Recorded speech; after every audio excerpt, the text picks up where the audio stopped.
This is the breakdown for box number 1, Topps Finest 2025. There are 8 boxes in a case, there are 6 packs in a box, and there are 10 cards in a pack. So we have 60 cards on the table from box number 1.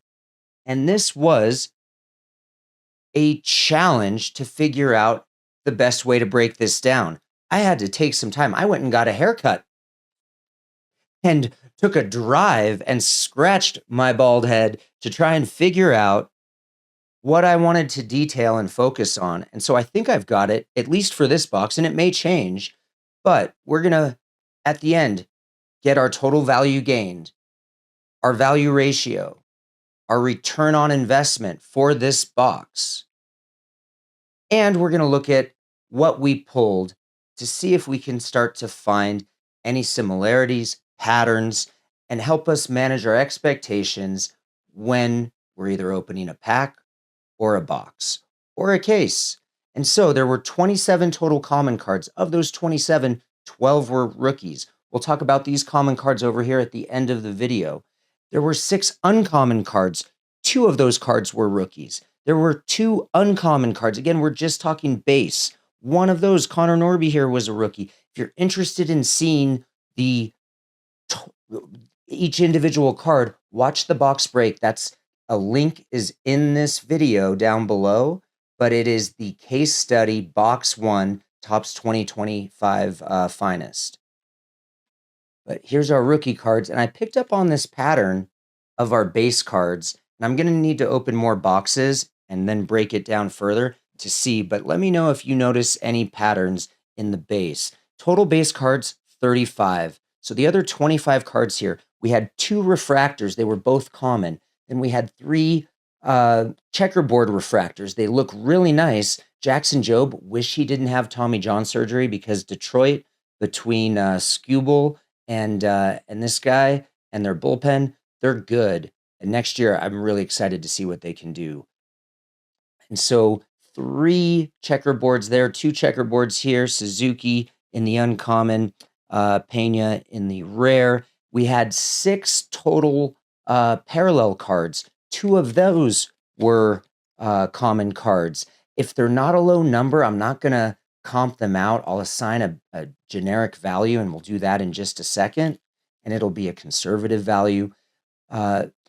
This was our rarest parallel, our lowest number, and our hardest to hit. 1 in 101 packs of Sagis here. It's nice to have a low-numbered rookie card. Because of this pearl, it's got some value to it. And again, we'll talk about that. The other 2 uncommon number cards, Cam Smith, great to have a rookie card that's numbered. In this series, I believe, and we'll see what happens as we break more boxes, I believe the rookie cards that are numbered are going to have a direct impact if they're either lower numbered and or have ink. Those will be the hits that get us in the positives. Those will make the difference, because we have 6 out of this box, and hopefully we have 6 out of the next. I mean, if this was an autograph, this would be $250. So, and then Yamamoto to 200. Bryce Harper on the rare. This is the magenta rare. Magenta and pearl are both the new parallel numbered cards for this year. And so if it's magenta and it's rare, it's to 200. Now we'll talk about these. And I've come up with the name Snap. Shohei, Nick, Aaron, and Paul. These are all what I would say at this point in the season. We've got, I don't know, 10 days left of regular baseball. Maybe a little more than that. But not a whole lot. This is going to be our NL MVP, our AL Rookie of the Year, our AL MVP. Cal Raleigh, you got to get your batting average up. I think people just want something to talk about. Aaron Judge is going to win. He's a stud. And I'm not even a Yankees fan. I just think Aaron Judge is a stud. And then Skeens is going to be the Cy Young. He had a really tough day today against the Cubs. They lit him up. But I think he's finished at home. I think he has 208 strikeouts right now. His ERA went up a little bit, but it's not going to make a difference in the Cy Young. And so that's Snap. And to pull these just from the collector side in this set, that's just fun. Not a whole lot of value here, but because they're common, they're not numbered. Then we have our inserts. And we had one, if you look here, we can see McCutcheon, it's just, he shines a little more. This is a refractor. You can always check. It's going to say right there because sometimes if the light's not good, it is hard to see. And so we had one refractor. We've got two creators, three arrivals. Again, Jackson Jobe, stud. You're going to start to see a lot of duplicates, I believe, just because 100 players, so many different variations in parallels. And then two debuts, Dylan Cruz, Christian Campbell. Rookie class is solid because, again, we only have 100 players. And then this Jackie Robinson finest timelines. So in total, not counting this refractor, we had 8 inserts plus a refractor insert plus a Trout numbered to 99, 79 of 99 for Mike Trout. This card, 1 in 136 packs, and it's only comping out around $8. And so I expected that to be a little higher, just given the scarcity of it and having less than a 1% chance of pulling it. The big winner in this pack, or in this case, or geez, box, what I'm calling our box hit, is this finest autographs Ryne Sandberg on card auto. He passed away not too long ago. And this I've got conservatively at 115. This Carlos Narvaez, again, rookie card, numbered. It's uncommon. It's not, or I don't even know if they call it an uncommon, but it's to 150, so it's kind of right in the middle. And it's got to work on a signature. Look at what vintage or vet retired, now recently deceased players. Look at what their autographs look like, and look at our young guys. Come on, do better. So not a whole lot of value here. It's just not a highly sought after player yet, and the number isn't that great.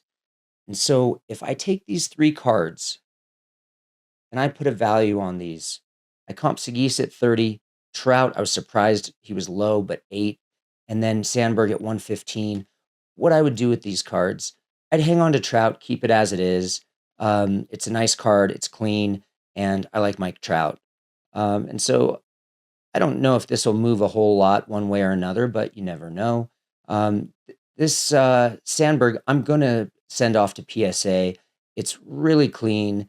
It'll look really good in a slab, and I just want to preserve it. I'll hang on to this card. Slabbing it, I think it'll gem, and the auto's really good. I might even try and go for an auto score with this and do, both at the same time of grading. That would add significant value. So typically 4 to 5 times X if I gem this. This comped at 115. Let's put it at like 4 times. That's 460. We would add about 20% if I got a 10 on the auto. Even a 9 on the auto would probably give us about 10 more percent. And so that would put us around $540. And so I'll send this off in my next round of submissions, and I'll keep you guys posted on that. And then this Segis, I'll probably flip this. And so, following my game, grade, trade, flip, I might change it, grade, PC, flip. But I'm going to grade Sandberg, I'm going to PC Trout, and I'm going to flip Segis. Now, if we total up the box to get to our TVG, 35 base cards, counting our snap cards, I'm putting a value of 35 cents a card on here. So that number's up on the screen. For our refractors, $1 a card, whether it's checkerboard or just the standard refractor. So that's up on the screen. Our numbered cards / parallels, those are at $6 a card. That number's up on the screen. And if there's a really sought after player, we'll throw that player out into this other valuation. So we take our inserts, putting those at $1 a card. We get a TVG, the value of these cards on the table here of $212.25. That's going to give us a value ratio of 0.71. You could make that a percentage, call it 71%, meaning we spent $299 average per box. So box number 1, $299. We pulled a value of $212.25. So that's 71% of $299. We're using it as a number. If we get to the number 1, we've broken even. And if we go above the number one, we know that we have a positive return on investment. Again, we're under the number one at 0.71. So that means we have a negative ROI of 29%. Again, that's negative 29% relative to the cost of the box. So for every dollar that I put in, I ended up losing 29 cents. Stay tuned for box two following this tomorrow. The breakdown will follow that. And then we'll talk about this pattern that I found in box one, and we'll see if it is in box two. If you think you know what the pattern is, drop a comment. If you think I made a mistake in how I valued this, let me know what you think. And I'd be curious to know, you have to grade one, trade or flip one, and PC one. Do you agree with my choices? Which would you use? And I'll see you guys on the next video.